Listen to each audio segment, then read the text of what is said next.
진정한 예배가 숨쉬는 교회, 주님이 주인 되시는 교회. 사랑하는 서면교회 성도 여러분, 안녕하십니까? 6월 23일 화요일 저녁 화요기도의 시간입니다. 오늘도 기도의 자리에서 하나님만을 바라보며 하나님께 주시는 은혜를 통하여 우리의 삶의 문제들을 해결하고 또 모든 근심과 걱정을 내려놓는 아름다운 시간이 되기를 간절히 소망합니다. 어제까지만 해도 뜨겁게 눈물을 흘리면서 주님께 회개하며 주님, 이제는 주님의 뜻대로 살겠습니다 라고 고백했던 사람이 얼마 지나지 않아서 언제 그랬냐는 듯이 세상이 손짓하는 길로 저벅저벅 걸어가는 모습을 볼 때가 있습니다. 오늘 본문에 등장하는 바벨론의 대제국 왕 느부갓네살이 바로 그런 인물이었습니다. 다니엘서 2장 마지막 부분을 보게 되면 느부갓네살은 다니엘 앞에서 정말 엎드려 절하면서까지 놀라운 신앙 고백을 하게 됩니다. 다니엘서 2장 47절에 너희 하나님은 참으로 모든 신들의 신이시요 모든 왕의 주제시로다 라고 고백했던 느부갓네살 왕이었습니다. 그런데 오늘 살펴볼 다니엘서 3장 1절은 우리에게 충격적인 장면을 소개하고 있습니다.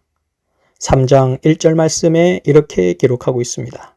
느부갓네살 왕이 금으로 신상을 만들었으니 높이는 60규빗이요 너비는 6규빗이라.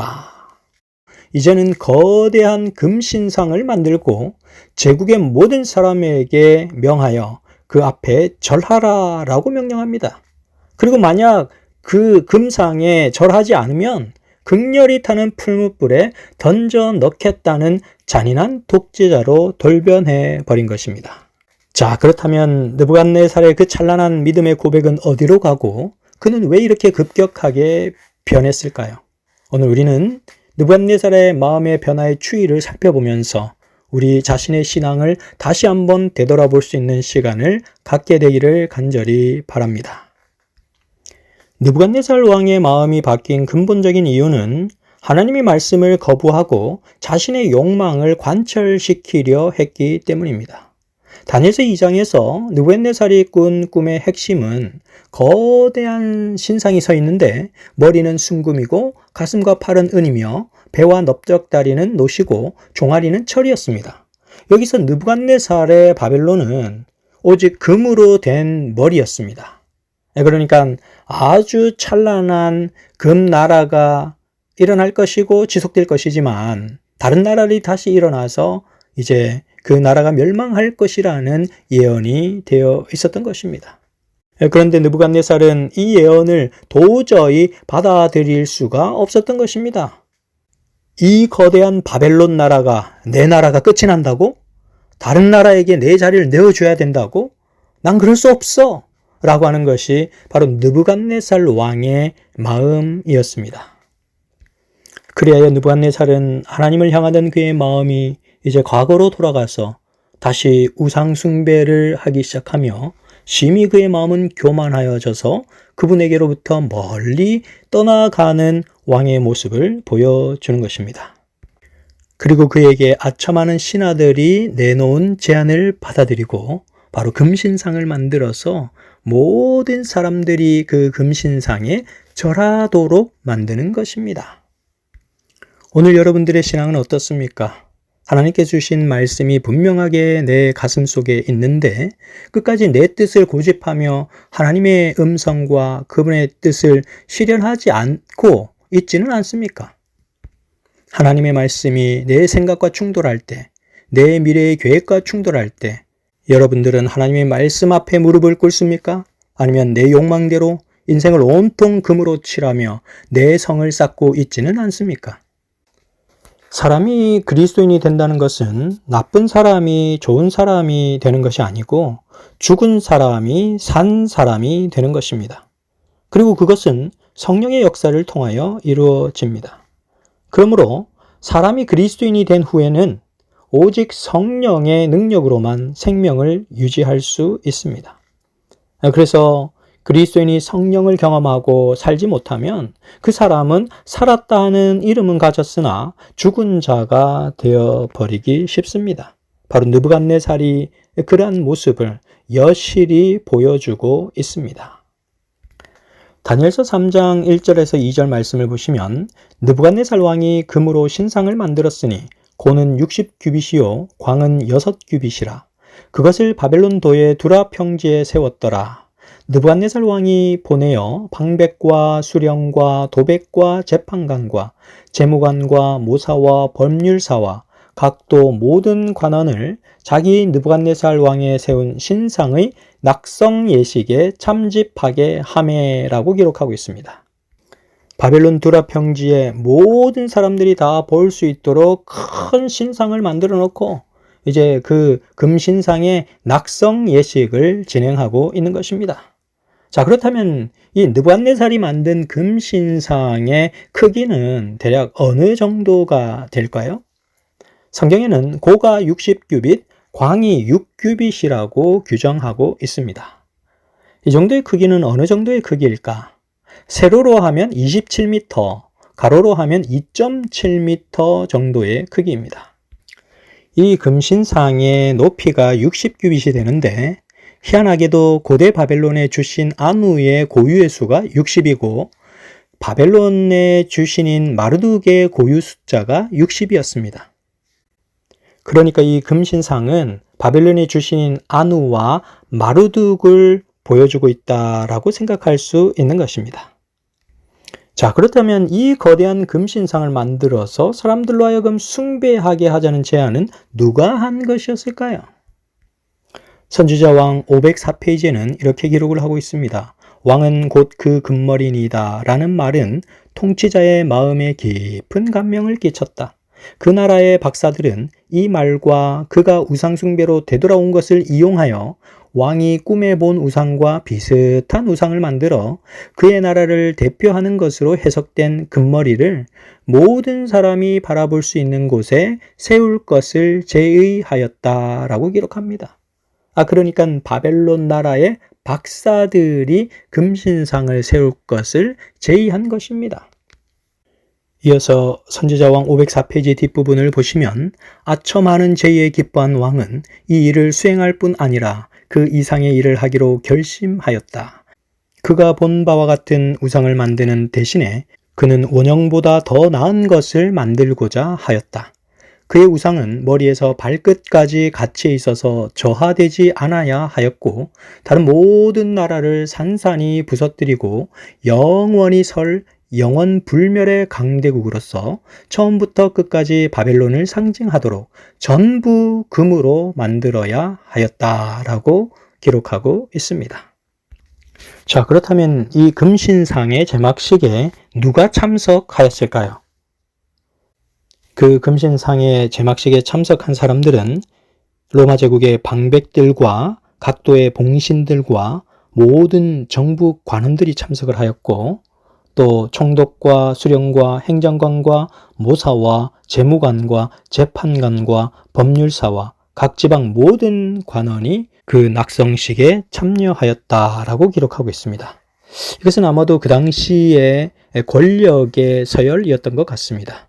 또한 이 제막식에는 그 당시 바벨론의 도지사였던 다니엘의 세 친구들도 참석하였습니다. 그러나 왕의 수석 고문이었던 다니엘은 어떤 이유인지는 모르겠지만 이 낙성식에 불참하였습니다. 근데 중요한 문제는 모든 참여한 사람들이 이 금신상에 절을 해야만 한다는 것이었습니다. 금신상에 절을 한다는 것은 어떤 의미를 가지고 있을까요? 금신상에 절을 한다고 하는 것은 두 가지 의미를 가지고 있었습니다. 첫째는 금신상에 절한다는 것은 곧 금신상이 상징하는 바벨론의 주신인 마르둑에게 경배한다는 것을 의미하였습니다. 또한 금신상에 절을 한다고 하는 것은 금신상에 절하라고 했던 왕의 명령에 따르므로 왕의 권세에 완전히 복종하며 충성하겠다고 하는 의미를 지니고 있었던 것입니다. 그러므로 금신상에 절하기를 거절하는 것은 바빌로니아의 주신인 마르둑에 대한 신상 모독죄요, 왕의 명령에 대한 황명죄이자 반역죄로 간주되었던 것입니다. 그러므로 즉시 그들은 즉결 처분하여 풀무불에 던져지게 될 것이 예고되었던 것입니다. 자, 그런데 여기서 누가 감히 왕명을 어기고 금신상에 경배하기를 거절했을까요? 바로 다니엘의 세 친구들이었습니다. 다니엘서 3장 12절에 이렇게 기록하고 있습니다. 이제 몇 유다 사람 사드락과 메삭과 아벳느고는 왕이 세워 바벨론 지방을 다스리게 하신 자이거늘 왕이여 이 사람들이 왕을 높이지 아니하며 왕의 신들을 섬기지 아니하며 왕이 세우신 금신상에게 절하지 아니하나이다. 신사참배를 알리는 국립관회악단의 장엄한 곡이 연주되는 동안 정말 왕명에 의해서 제막식에 참석한 모든 사람이 일제히 엎드려 금신상 앞에 절을 하였습니다. 그러나 유독 이스라엘에서 온 3명의 도지사만이 시파론 왕의 사형명령에도 불구하고 장승처럼 태연하게 서 있는 것입니다. 그들은 결코 사람에게 절할 수 없고 하나님께만 순종하기로 결심하고 있었습니다. 이것은 마지막 시대에 일어날 역사를 반복해서 우리에게 미리 보여주는 사건입니다. 누구를 경배할 것인가 라고 하는 부분은 이 시대뿐만 아니라 마지막 시대에도 재현될 모습이었습니다. 하나님을 경배할 것인가, 짐승의 우상을 경배할 것인가, 그러한 주제가 우리 앞에 선명하게 제시되고 있는 것입니다. 마지막 날 사건들 134페이지는 이렇게 기록을 하고 있습니다. 역사는 반복될 것이다. 거짓 종교가 높임을 받게 될 것이다. 일상적으로 일하는 날이요, 그 어떤 신성성도 갖지 못한 주일 중 첫째 날이 바빌론의 신상처럼 세움을 입을 것이다.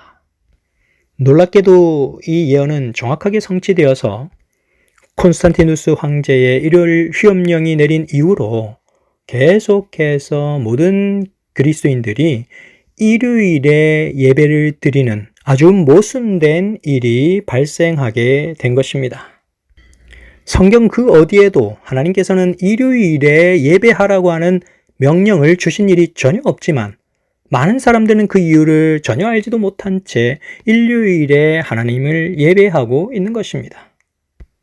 마치 바벨론의 금신상이 세워져서 두라 평지에 나타난 모든 바벨론 백성들이 금신상에 절을 하며 예배를 드렸던 것과 똑같은 일이 이 마지막 시대에 재현되고 있는 것입니다.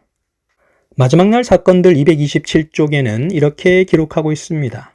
주님께서는 저들에게 분명하게 짐승의 우상은 은혜의 시기가 마치기 이전에 형성될 것을 보여주셨는데 이는 그 문제가 하나님의 백성의 영원한 운명을 결정할 중대한 시금석이 되기 때문이다 라고 말씀하고 있습니다. 왕은 다니엘의 세 친구들이 자신의 권력과 권위에 직접 도전하면서 금신상에 절하지 않는 모습을 보면서 격분하였습니다. 그래서 느부갓네살 왕은 다시 마음을 다잡고 그들에게 평소에 호의적이었기 때문에 다시 한번 기회를 주어 그들을 설득하면서 거절할 경우에는 혹독한 방법으로 처형하겠다고 경고를 하였습니다. 바로 이 극적인 순간에 다니엘의 세 친구들이 어떻게 느부갓네살 왕에게 대답하였는지를 여러분들은 너무나도 잘 알고 계십니다. 여기서 우리는 바로 그 유명한 그리 아니하실지라도 라는 신앙을 배우게 되는 것입니다. 우리가 하나님을 섬기는 것은 하나님께서 우리를 축복해 주시고 우리에게 좋은 것을 주시고 우리를 구원해 주시기 때문만이 아니라 우리는 하나님께서 우리 곁에 계신다는 사실 자체만으로 우리는 하나님께 영광을 돌리는 존재가 되어야 하는 것입니다. 다니엘서 3장 14절에서 15절 말씀에 그들은 이렇게 대답합니다. 사드락과 메삭과 아벳느고가 왕에게 대답하여 가로되 느부갓네살이여 우리가 이 일에 대하여 왕에게 대답할 필요가 없나이다. 만일 그럴 것이면 왕이여 우리가 섬기는 우리 하나님이 우리를 극렬히 타는 풀무 가운데서 능히 건져내시겠고 왕의 손에서도 건져내시리이다. 그리 아니하실지라도 왕이여 우리가 왕의 신들을 섬기지도 아니하고 왕의 세우신 금신상에게 절하지도 아니할 줄을 아옵소서. 아멘. 우리는 다니엘의 세 친구의 대답을 통하여 정말 순금 같은 믿음을 확인하게 됩니다. 선지자왕 504페이지는 이렇게 기록을 하고 있습니다. 세 히브리인이 왕의 앞에 섰을 때에 왕은 그들이 그의 나라 안에 있는 다른 박사들이 가지고 있지 않은 그 무엇을 가지고 있다는 사실을 확신하였다. 왕의 위협은 헛되었다. 왕은 우주의 통치자에 대한 그들의 충성심을 돌이킬 수 없었다.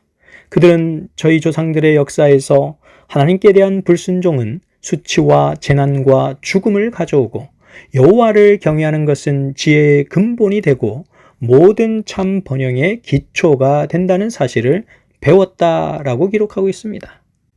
이 말씀처럼 다니엘의 세 친구들은 바벨론 내 박사들이 가지고 있지 않은 그 무엇을 그들은 가지고 있었습니다. 그것은 바로 하나님에 대한 전적인 신뢰와 믿음이었습니다. 동방교회의 최대의 설교자로 불리워졌던 교부 크리소스톰이 젊은 시절에 황제 앞에서 신앙 때문에 신문을 받을 때 그는 이런 얘기를 주고받았습니다. 내가 만약 그리스도인이 되기로 고집한다면 나는 너를 내 조국으로부터 쫓아내고 말겠다. 그랬더니 크리소스톰이 대답합니다. 황제폐하, 그러실 수 없습니다. 온 세상이 내 아버지의 땅이올시다. 그렇다면 나는 내 재산을 다 몰수해버리겠다. 그렇게도 못하십니다. 제 재산은 하늘에 있기 때문입니다. 그럴진데 내 너를 말조차 나눌 친구가 한 명도 없는 곳으로 보내버리겠다. 그랬더니 크리소스톰이 또 이렇게 대답을 합니다. 그것도 안 되십니다. 제게는 형제보다도 더 가까운 친구가 있습니다. 저는 나의 형님 대신 예수 그리스도를 영원히 모실 것이기 때문입니다. 그러자 로마의 황제는 분통이 나서 소리를 쳤습니다. 그렇다면 이제 너의 생명을 끊어버리겠다. 그랬더니 크리소스톰이 또 이렇게 대답을 합니다. 황제폐하, 그것도 하실 수 없습니다. 제 생명은 그리스도로 더불어 하나님 안에 감추어져 있기 때문입니다. 사랑하는 서민교회 성도 여러분, 여러분들이 어떠한 어려운 상황 가운데 처해진다 할지라도 여러분들의 신앙이 이런 확고한 믿음으로 굳게 서게 되시기를 간절히 소망합니다. 다니엘서 3장에서 이제 드디어 사드락과 메삭과 아벳느고는 극렬히 타는 풀무불에 던져지게 됩니다. 다니엘의 세 친구를 풀무불에 던졌는데 이상한 일이 벌어졌습니다. 느부갓네살 왕이 그 장면을 보고 깜짝 놀라는 것입니다. 우리가 결박하여 불 가운데 던진 자는 세 사람이 아니었느냐? 그들이 왕에게 대답하여 가로되 왕이여 올소이다. 왕이 또 말하여 가로되 내가 보니 결박되지 아니한 네 사람이 불 가운데로 다니는데 상하지도 아니하였고 그 넷째의 모양은 신들의 아들과 같도다 라고 말하는 것입니다. 자, 여러분, 그렇다면 느부갓네살 왕이 어떻게 그 풀무불에 던져진 다니엘의 세 친구 외에 하나님의 아들의 모습이 그렇다라는 사실을 알아보았을까요? 우리는 이 대목에서 놀라운 사실을 발견할 수가 있는데요. 평소에 다니엘의 세 친구들이 느부갓네살 왕에게 하나님의 말씀을 증언하였고 또 하나님의 아들에 관한 그런 메시지들을 성실하게 전한 결과 느부갓네살 왕은 하나님의 아들의 모습이 어떠한지를 분별할 수가 있었던 것입니다. 선지자왕 504페이지는 이렇게 기록하고 있습니다. 이교의 왕이 어떻게 하나님의 아들의 모습이 그와 같은지 알았을까? 바벨론에서 신임받는 자리를 차지한 히브리 포로들은 생애와 품성으로 진리를 왕 앞에 드러냈다. 분명하고 단순하게 그들은 의의 원칙들을 제시하였고 이리하여 그들 주위에 있는 사람들에게 그들이 섬기는 하나님을 가르쳤다. 그들이 오실 구세주 그리스도에 대하여 말하였으므로 불 가운데 있는 넷째의 모습에서 왕은 하나님의 아들을 알아보았다라고 기록하고 있습니다. 이제 마지막 시대의 선악의 거대한 대쟁투는 이제 끝에 다다르게 될 것입니다. 바로 그때 하나님 앞에 굳게 서는 여러분들이 되시기를 간절히 바랍니다. 자서전 329페이지에는 이렇게 기록하고 있습니다. 선과 악의 거대한 두 세력 간의 쟁투는 곧 끝날 것이다. 그때까지는 격렬한 싸움이 계속될 것이다. 이제 우리는 바벨론에 있었던 다니엘과 그의 동료들처럼 무슨 일을 당하든지 원칙에 충실하기로 결심해야 한다. 평소보다 7배나 뜨겁게 한 맹렬한 풀무불로도 하나님의 신실한 종들을 진리에 대한 충절에서 떠나게 하지 못하였다라고 기록하고 있습니다. 사랑하는 서민교회 성도 여러분, 하나님께서 다니엘의 세 친구들을 풀무불 가운데서 지켜주신 것처럼 마지막 시대에 여러분들이 신앙의 위대한 결심을 할 때 하나님께서 그 모든 위험과 어려움으로부터 여러분들을 지켜주시리라는 확신을 꼭 갖게 되시기를 간절히 바랍니다. 마지막으로 리뷰 앤드 헤랄드 1892년 5월 3일자 말씀을 읽어드리겠습니다. 만약 그대가 그리스도를 위하여 불타는 풀무 속을 지나가도록 요구를 받는다면 예수께서 그대의 곁에 계실 것이다. 아멘. 사랑하는 서민교회 성도 여러분, 마지막 시대의 가장 놀라운 선악의 대쟁투의 핵심은 예배의 문제입니다. 누구를 경배할 것인가? 어느 날에 경배를 드릴 것인가? 라고 하는 것이 가장 중요한 이슈가 될 것입니다. 안식일을 기억하여 거룩히 지키라. 이는 엿새 동안에 나 여호와가 하늘과 땅과 바다와 그 가운데 모든 것을 만들고 일곱째 날에 쉬었음이라. 그러므로 나 여호와가 안식일을 복되게 하여 그날을 거룩하게 하였느니라. 아멘. 참된 경배와 거짓 경배 사이에서 여러분들은 과연 어떤 예배를 선택하시겠습니까? 가인이 드린 제사와 아벨이 드린 제사 모두 다 정성껏 드려진 제사였지만 그 중에 한 제사만 하나님께서 받으신 바 되었다라는 사실을 꼭 기억하게 되시기를 간절히 바랍니다. 이제 우리 잠시 머리 숙여 기도하는 시간을 갖도록 하겠습니다. 사랑의 아버지 하나님, 주의 사랑하는 딸 유선자 집사님께서 기관지 동맥 색전술 시술을 하고 회복 가운데 있사오니 하나님 주의 손길을 베풀어 주셔서 우리 유선자 집사님께서 더욱더 건강한 모습으로 회복될 수 있도록 인도하여 주옵소서. 또한 배현선 집사님께서 눈 수술을 하시고 또 회복 중에 있사오니 하나님 신속히 회복되어져서 성전에서 하나님께 큰 영광과 찬양을 돌려드릴 수 있도록 인도하여 주옵소서. 사랑의 아버지 하나님, 오은재 어린이가 열이 39도까지 올라가서 병원에 입원을 하였습니다. 아버지 하나님, 은재의 열이 신속히 떨어질 수 있도록 인도하여 주시고 더욱 건강한 모습으로 주님께 예배하는 어린이가 될 수 있도록 인도하여 주시옵소서. 사랑의 아버지 하나님, 또한 우리 청년반의 승아 청년이 팔을 다쳐서 기부스를 하였는데 빨리 회복될 수 있도록 인도하여 주시옵소서. 사랑의 아버지 하나님, 이옥희 집사님의 딸 지연씨가 갈비뼈가 부러져서 삼육병원에 입원 중입니다. 아버지 하나님, 하늘의 천사를 보내주시고 주님의 의로운 오른손으로 치료해 주셔서 딸이 신속하게 회복될 수 있도록 인도하여 주옵소서. 사랑과 은혜가 충만하신 우리 구주 예수님 이름으로 기도드렸습니다. 아멘. 사랑의 불꽃이 활짝 피어나 날마다